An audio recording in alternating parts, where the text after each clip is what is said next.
So this is our fourth part of our chapter 22, chemical coordination and integration. In this video we will discuss pineal gland. The pineal gland is located on the dorsal side of forebrain. जो pineal gland होती है हमारी located होती है कहाँ पर?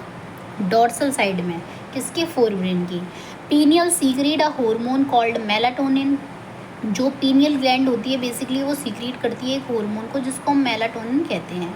Melatonin plays a very important role in regulations of the 24 hour diurnal rhythm. जो हमारा मेलाटोनिन हार्मोन है वो बहुत ज़्यादा क्रूशियल रोल प्ले करता है किसके रेगुलेशन में? 24 आवर रिदम में, जो कि हमारी बेसिकली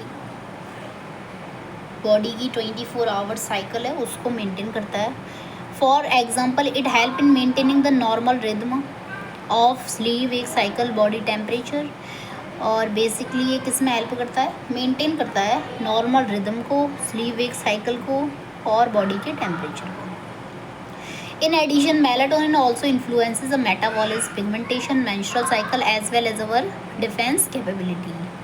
और ये किसको? मेलाटोनिन किसको इन्फ्लुएंस करता है? मेटाबॉलिज्म को, पिगमेंटेशन को, मेंस्ट्रुअल साइकिल को और डिफेंस कैपेबिलिटी, बेसिकली लड़ने की क्षमता.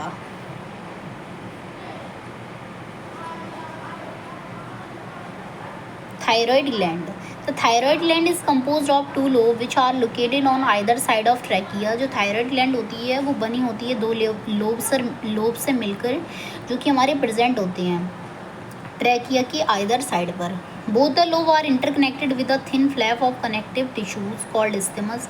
और ये दोनों ही लोब किससे कनेक्टेड होते हैं? एक थिन फ्लैप से, जिसको हम स्टिमस कहते हैं. The thyroid gland is composed of the follicle and stromal tissue. जो थायराइड ग्लैंड होती है किससे मिलकर बनी होती है? फॉलिकल से और स्ट्रोमल टिश्यू से. Each thyroid follicle is composed of follicular cell. जो थायराइड फॉलिकल है हमारे किससे मिलकर बने होते हैं? फॉलिकुलर से सेल, जो कि एक कैविटी में बंद होती हैं. ठीक है. These follicular cell synthesize 2 hormone. अब ये फॉलिकुलर सेल क्या करती हैं? हमारे 2 हार्मोन को प्रोड्यूस करती हैं, टेट्राआइडोथायरोनिन्स और थायरोक्सिन, जिसको हम T4 भी कहते हैं, एंड ट्राईआइडोथायरोनिन, जिसको T3 भी कहते हैं. Iodine is essential for the normal rate of hormone synthesis in the thyroid. जो आयोडीन है वो बहुत ज़्यादा क्रूशियल रोल को प्ले करता है किसके सिंथेसिस में? थायराइड ग्लैंड से प्रोड्यूस होने वाले हार्मोन के सिंथेसिस में. Deficiency of the iodine in our diet result in hypothyroidism. अगर क्या होता है किसी पर्सन की बॉडी में आयोडीन की कमी हो जाए तो वो उसको किस कंडीशन को फेस करना पड़ेगा? हाइपोथायराइडिज्म को. And enlargement of the thyroid gland. और क्या होगा? उसकी जो थायराइड ग्लैंड है वो थोड़ी नॉर्मल साइज से इंक्रीज़ कर जाएगी, जिसको हम गॉइटर भी कहते हैं. Hypothyroidism during pregnancy cause defective development and maturation of the growing baby. Hypothyroidism क्या करता है? अगर किसी को प्रेगनेंसी के दौरान हाइपोथायराइडिज्म जैसी कंडीशन हो जाए तो डिफेक्टिव डेवलपमेंट होगा और मेचुरेशन होगा उसके होने वाले बेबी में, जो कि फर्दर लीड करता है स्टंटेड ग्रोथ को, जिसको हम क्रिटिनिज्म कहते हैं, मेंटल रिटार्डेशंस को, low intelligent questions, abnormal skin and the deep mutism. Stunted growth basically जो नॉर्मल एंड एक्चुअल ग्रोथ है वो नहीं हो पाएगी, उससे कम ही रह जाएगी. मेंटल रिटार्डेशंस, मेंटली बहुत ज़्यादा स्ट्रांग नहीं होगा. लो इंटेलिजेंट क्वेश्चन, समझने की जो क्षमता है वो भी कम होगी. Abnormal skin, deep mutism basically inability to speech या फिर hearing.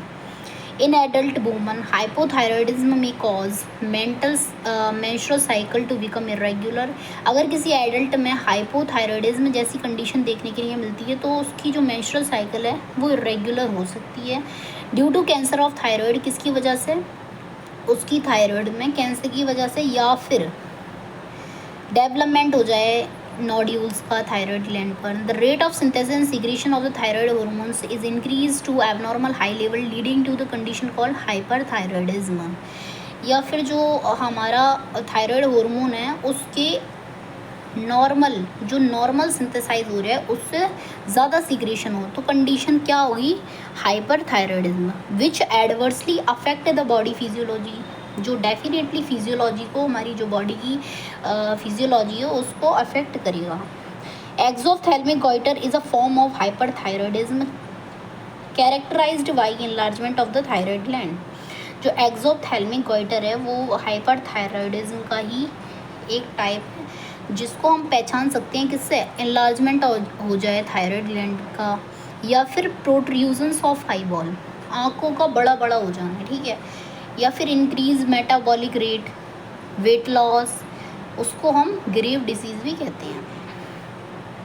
Thyroid hormones play an important role in the regulations of the basal metabolic rate। जो थायराइड हार्मोन है वो बहुत ज़्यादा इम्पोर्टेंट रोल को प्ले करता है किसमें, बेसल मेटाबॉलिक रेट को रेगुलेट करने में। These hormones also support the process of red blood cell formation.